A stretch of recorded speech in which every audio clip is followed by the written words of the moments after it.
Episode 44, Right and Wrong, Part 3. As Nobara's blood splatters on Yuji's face, he remembers the time when the three first-year students were lounging at a table enjoying their cups of coffee before she knocked over her drink onto a shirt belonging to Gojo. Nobara attempted to pass off the blame on Ijichi for leaving their sensei's freshly dry-cleaned shirt in their care, but Megumi and Yuji were unconvinced. The three of them worked together to try and dab away the stains. Despite their efforts, much of the shirt remained stained. Nobara suggested that they buy a replacement for the shirt, but Megumi discovered that it costs 250,000 yen after checking the label, dumbfounding the other two first years. Nobara then asked the boys to chip in 80,000 each while she would add the 90,000. Just then, Gojo arrived to retrieve his shirt, only to notice a bulge in an annoyed Megumi's jacket. Nobara and Yuji tried to hold back their laughter but were ultimately unable to and revealed to Gojo that they stuffed his shirt inside Megumi's uniform. Currently, Nobara lays on the ground before Yuji, missing her left eye and having half of her face bloodied. Remembering his loss to Choso, Sukuna's rampage, and Nanami's death, Yuji begins to hyperventilate as his spirit breaks, barely mustering up the ability to call Nobara's name. Mahito, satisfied with Yuji's reaction and commending his own talent as a curse, rushes towards the sorcerer and strikes him with a cursed energy-reinforced punch, successfully unleashing Black Flash. Not letting up, the special grade curse relentlessly beats Yuji while exposing him for his weak determination. Mahito claims that he and Yuji are not so different because he kills people without hesitation, just as Yuji saves people without a second thought. He outlines the nature of their fight as a clash of truths between the instincts of a curse and the dignity from human reasoning, a conflict which will determine which of the two races remains. After thoroughly beating Yuji down both mentally and physically, Mahito asks the student if he has ever counted how many curses he's exercised. Treating the student's silence as admission, Mahito gleefully says that he never cared about how many people he's killed either. As he morphs his arm into a praying mantis-like claw and prepares to kill Yuji, Mahito claims that he'll surely forget about Yuji eventually. However, there is a clapping noise, and Yuji disappears from Mahito's view. Reciting part of the opening line from The Tale of the Heike, Aoi Todo, having used Boogie Woogie to save Yuji, arrives at the scene as he declares that he and Yuji are the exception to the inevitable decline of the prosperous. As it turns out, Aoi Todo and Arata Nita arrived at the Fukutoshin Line platform where Satoru Gojo was sealed at 11:09 p.m. There, they ran into a crowd of non-sorcerers still left in a trance from being exposed to unlimited void.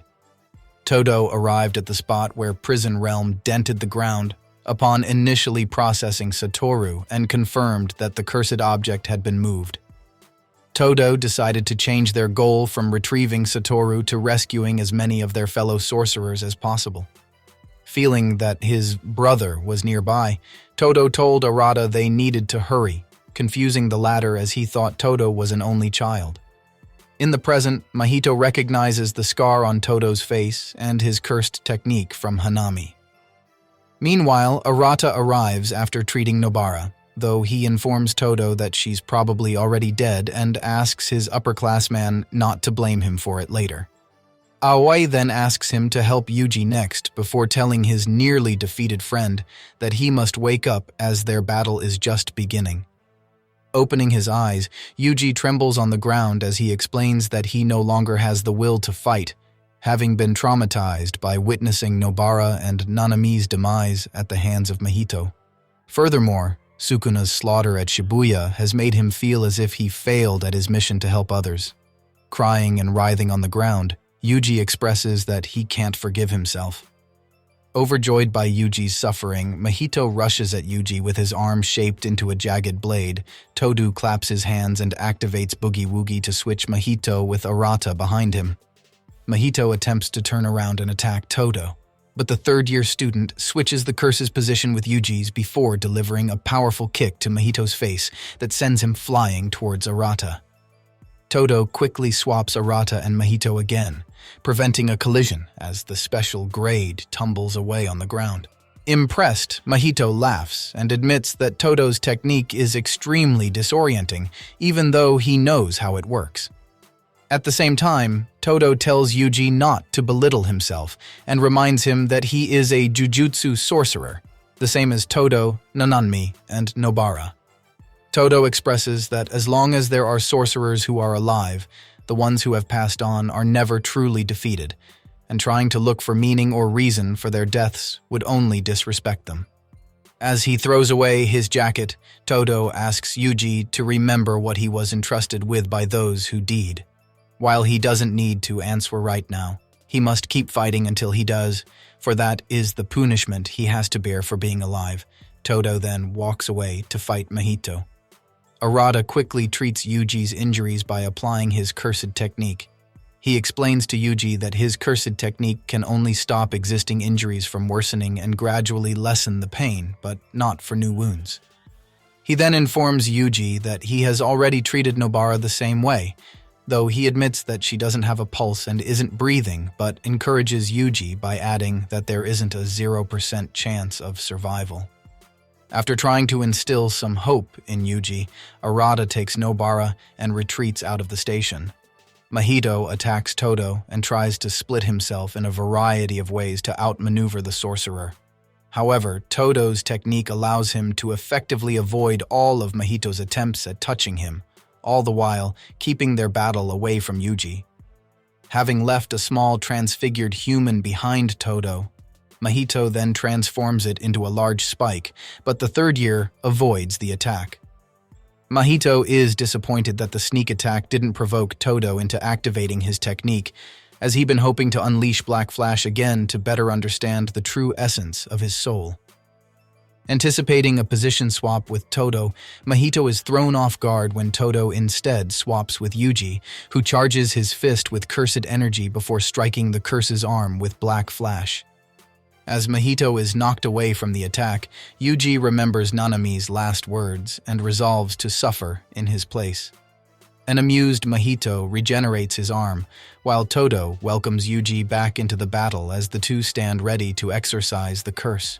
Meanwhile, on a train to Shibuya, one of Mechamaru's communication devices informs Kasumi that the Shibuya incident will end soon, hoping to dissuade her from heading to the special ward. Kasumi asks him why he only had Todo and Arata go to Shibuya, to which Kokichi responds that the two men have a high chance of surviving the incident. A disappointed Kasumi asks if Kokichi did this because she was useless, which he denies. Kokichi reveals that he purposefully arranged it so that everyone else from Kyoto Jujutsu High would have a mission in the south of Kyoto on October 31st. When Kasumi asks him if he didn't trust them due to their weakness, Kokichi argues that he is the weak one for not being able to follow through with his mistake. Kokichi then confesses that there was someone he loved who he wished to protect no matter what happened to the world, even if she hoped for someone else to protect her instead. As Kasumi begins to cry, Kokichi tells her that he is out of time and bids her farewell. Kasumi begs him not to leave, when suddenly an imagination of Kokichi appears in the reflection of the window, sitting next to her. The imaginary Kokichi tells Kasumi his final wish for her to find her own happiness before disappearing. With Mechamaru gone forever, Kasumi breaks down and cries profusely. In a different car on the train, Mai asks Utahime about Mechamaru's betrayal, though the latter says that it doesn't matter anymore now that Kokichi is dead. Noritoshi is disappointed that Mechamaru underestimated them, while Momo swears to kill the people responsible for killing Kokichi and making Kasumi cry. Meanwhile, in Shibuya Station, the battle between Mahito and the Jujutsu sorcerers rages on, eventually taking them to a lower level as their brawl destroys the floor. Mahito estimates that Todo's soul is at full strength, so a single touch with idle transfiguration may not kill him, whereas Yuji's is at about 10% of its strength and his own is around 40% due to having his clone destroyed and being pummeled by Yuji earlier. Deciding to take care of Todo's troublesome technique first, Mahito uses body repel to create a train-like transfigured human that chases the two sorcerers through the station's tracks and eventually separates them. Mahito takes advantage of this to personally pursue Todo, relentlessly attacking him with swords created from transfigured humans. Todo manages to fend off all of the curse's assaults and finally kicked him into an elevator that brings him to the upper floor. The two sorcerers then regroup and rush upstairs to continue their fight. As the special grade curse appears, Todo tells Yuji to throw a rock imbued with cursed energy at Mahito. Resolving to not be left behind by his brother and Mahito, Todo swaps positions with the stone and uses its momentum to deliver a black flash-enhanced high kick to Mahito, all the while imagining Nobuko Takada's voice. The force behind the kick launches Mahito far away, though it fails to do any damage since it did not hurt his soul. However, now all three fighters have reached 120% of their potential as a result of using Black Flash. Mahito vomits up several shrunken, transfigured humans and combines them using Soul Multiplicity before activating Body Repel, launching multiple transfigured snake-like creatures at his opponents that bombard them with hits and prevent the use of Boogie Woogie. Yuji and Todo withstand the attacks, but Body Repel's damage to the ceiling behind them causes them to break through the underground of Shibuya into the streets above. With a deranged smile, Mahito gleefully shouts at Yuji to try harder, as it is their last chance to curse each other.